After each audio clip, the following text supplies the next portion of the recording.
Today, the United States is the world's biggest economy. A mere 5% of the world's population, it produces a quarter of its GDP expressed in U.S. dollars. America has the world's highest standard of living, apart from a handful of much smaller countries such as Qatar and Norway. It also dominates the industries that are inventing the future: intelligent robots, driverless cars, and life-extending drugs. America's share of the world's patents has increased from 10% when Ronald Reagan was elected in 1980 to 20% today. The American economy is as diverse as it is huge. The United States leads the world in a wide range of industries, natural resources as well as information technology, paper and pulp as well as biotechnology. Many leading economies are dangerously focused on one city, most obviously the United Kingdom, but also South Korea and Sweden. The United States has numerous centers of excellence: New York for finance, San Francisco for technology, Houston for energy, and Los Angeles for films. American capitalism is also the world's most democratic. The United States was the birthplace of the engines of popular capitalism, from mass production to franchising to mutual funds. In many countries, capitalism has always been associated with a plutocratic elite. In America, it has been associated with openness and opportunity, making it possible for people who were born in obscurity to rise to the top of society, and for ordinary people to enjoy goods and services that were once confined to the elites. R.H. Macy, a former whaling skipper with a tattoo on one of his hands, sold goods suitable for the millionaire at prices in reach of the millions.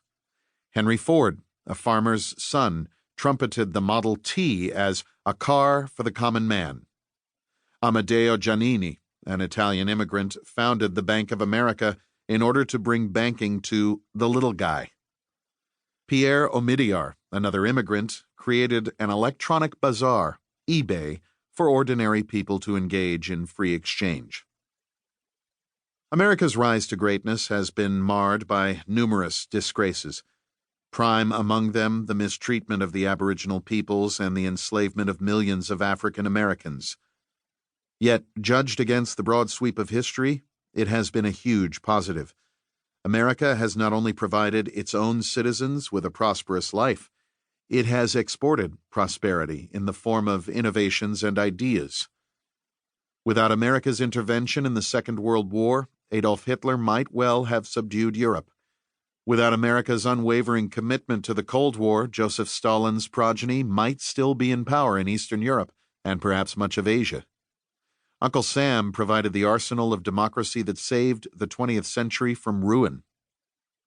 This is a remarkable story, but it is also a story with a sting in the tail. Today, productivity growth has all but stalled. Tyler Cowen has talked about a great stagnation. Lawrence Summers has revived Alvin Hansen's phrase, secular stagnation.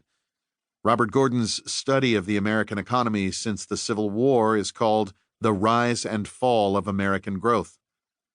America is being defeated by China and other rising powers in one industry after another. The number of new companies being created has reached a modern low. The labor market is becoming stickier. Regulations are multiplying. America has bounced back from previous disappointments. In the 1930s, the country suffered from one of the longest and deepest depressions in history.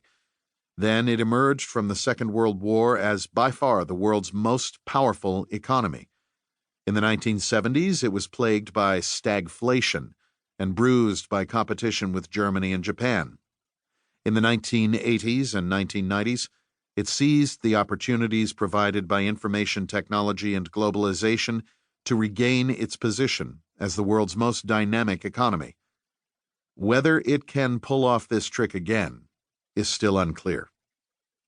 This book will tell the most remarkable story of the past 400 years, how a collection of 13 colonies in the middle of nowhere transformed itself into the mightiest economy the world has seen. It will also try to use the lessons of history to address the great question of our time, whether the United States